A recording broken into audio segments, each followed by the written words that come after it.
2027 के उत्तर प्रदेश विधानसभा चुनाव में रघुराज प्रताप सिंह उर्फ राजा भैया की जनसत्ता दल किस पार्टी किस गठबंधन के साथ जाएगी, ये बड़ा सवाल है। क्योंकि 2027 की जो जंग नजर आ रही है वो NDA alliance versus INDI alliance की है और दूसरी तरफ बहुजन समाज पार्टी अकेले मैदान में होंगी। तो यानी बड़ा मुकाबला होगा। इन मुकाबलों के बीच छोटे दल अपने आप को कहाँ पाते हैं। वैसे तो राजा भैया की पार्टी भले ही छोटी है, लेकिन राजा भैया का कद और उनका नाम उनके क्षेत्र में काफ़ी दबदबे के रूप में है। अब सवाल उठता है कि वह किसके साथ गठबंधन कर सकते हैं। तो कुछ रिपोर्ट सामने आई है जिसमें सवाल यह है कि क्या वे अकेले चुनाव लड़ सकते हैं। तो अकेले चुनाव लड़ने पर अभी देखें तो सबसे स्पष्ट सार्वजनिक रूप यही दिखता है।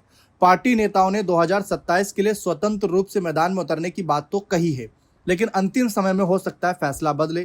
क्या सपा के साथ कोई समझौता होगा? तो अतीत में अगर हम देखें तो एसपी नेताओं और राजा भैया की मुलाकातों के बाद गठबंधन की अटकलें लगी थीं, हालांकि कोई औपचारिक समझौता नहीं हुआ।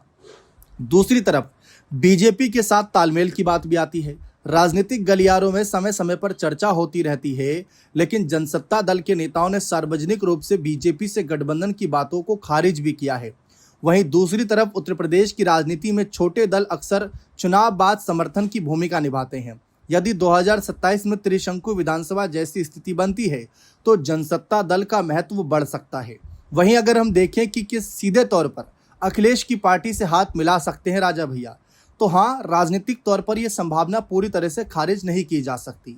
अखिलेश यादव और रघुराज प्रताप सिंह 2027 के चुनाव में किसी तरह का चुनावी समझौता करें। 2024 लोकसभा चुनाव के बाद से कई राजनीतिक विश्लेषकों ने माना है कि राजा भैया का प्रभाव प्रतापगढ़ और आसपास के इलाकों में एसपी को अप्रत्यक्ष फायदा पहुंचा सकता है।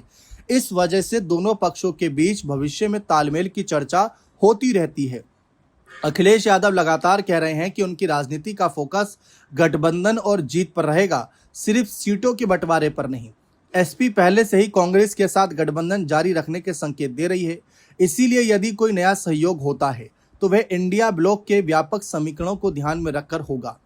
राजा भैया की अपनी स्वतंत्र राजनीतिक पहचान है और उनकी पार्टी जनसत्ता दल लोकतांत्रिक कई बार अकेले चुनाव लड़ने की बात कर चुकी है। समाजवादी पार्टी के कोर वोट बैंक और राजा भैया की पारंपरिक राजनीति का सामाजिक समीकरण हर सीट पर आसानी से फिट नहीं बैठता। अभी तक दोनों दलों ने किसी औपचारिक गठबंधन की घोषणा नहीं की है। अगर आज की स्थिति देखें तो सीधे और औपचारिक समाजवादी पार्टी और राजा भैया गठबंधन की संभावना मध्यम यानी पॉसिबल बट कंफर्म नहीं कही जा सकती। सीट समझौता या चुनाव बाद समर्थन की संभावना पूर्ण विलय या बड़े गठबंधन से ज्यादा यथार्थवादी मानी जाती है। बने रहें चैनल के साथ। बहुत बहुत शुक्रिया।